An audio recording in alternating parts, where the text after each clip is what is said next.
আসসালামু আলাইকুম। আশা করি ভালো আছেন। আজকে আমি তৈরি করব পাটিসাপটা পিঠা।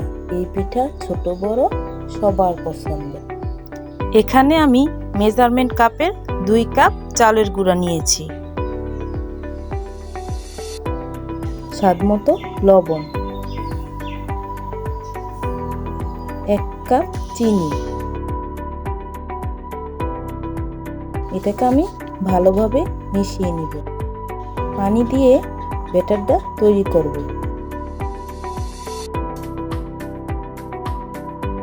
ব্যাটারটা এই পরিমাণে হবে। ঢাকনা দিয়ে 2 ঘন্টা ঢেকে রাখব। চলে এলাম ক্রিম তৈরি করার জন্য। 1 কাপ চিনি দিয়েছি। একটুখানি পানি দিয়ে ক্যারামেল তৈরি করব।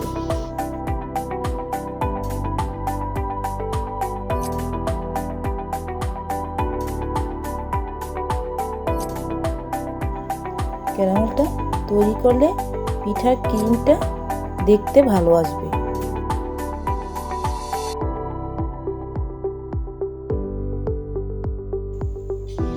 ক্যারামেলটা বেশি লাল করব না, এতে পিঠার ক্রিমটা তেতো হয়ে যাবে। এই পর্যায়ে আমি আগে থেকে জাল করে ঘন করে রেখেছি 1 কেজি দুধকে হাফ কেজি, 1 কাপ গুঁড়ো দুধ,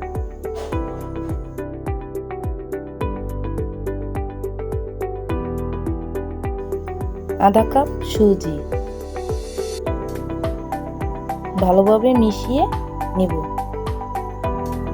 লো হিটে রান্না করব। এখানে আমি গাওয়া ঘি নিয়েছি,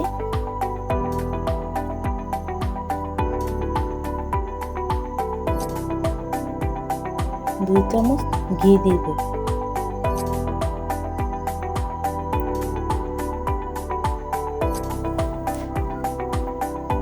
ভালোভাবে জাল করে নিব ঘন হওয়ার আগ পর্যন্ত। ঘন হয়ে গেছে। এই পর্যায়ে আমি ক্রিমটা নামিয়ে নিব। ঠান্ডা হলে এটা আরো ঘন হবে।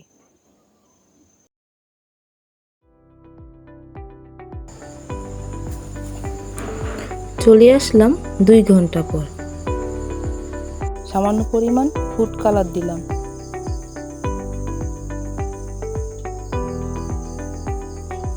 পিঠার উপরে কালারের জন্য। চলে যাব পিঠা তৈরির কাজে। একটি ব্রাশের সাহায্যে আমি তেল দিলাম, সামান্য পরিমাণ ফুড কালার দিলাম। এভাবে এর উপরে 1 চামচ সাদা ব্যাটার দিলাম। এটাকে আমি ঘুরিয়ে নিব। রুটিটা হয়ে গেছে, হাতে লাগে না, ব্যাটার দিয়ে বটে নিব। সাইডে আমি সামান্য পরিমাণ ব্যাটার লাগালাম যাতে পিঠাটা ভালোভাবে লেগে যায়। হয়ে গেছে, পিঠাটা নামিয়ে নিব। আপনাদের সুবিধার্থে আমি আরেকটা দেখাচ্ছি। আবার তেল দিয়ে দিলাম, আবার তেল দিয়ে দিলাম। ফুড কালারটা এভাবে দিয়ে দিব। সাদা ব্যাটারটা দিলাম।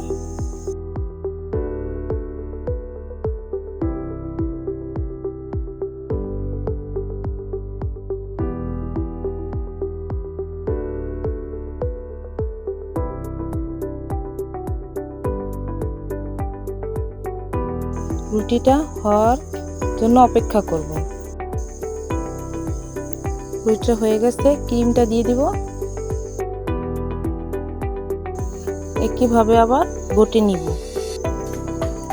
আবার ব্যাটারটা লাগিয়ে দিব যাতে পিঠাটা ভালোভাবে লেগে যায়। এভাবে আমি সবগুলা পিঠা বানিয়ে নিব।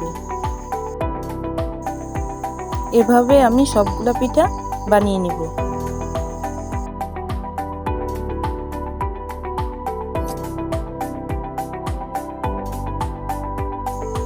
হয়ে গেছে আমার সবগুলো পিঠা বানানো। দেখুন পিঠাগুলো কি সুন্দর হয়েছে, ভিতরের ক্রিমটাও, এটা খেতে ভারী মজা।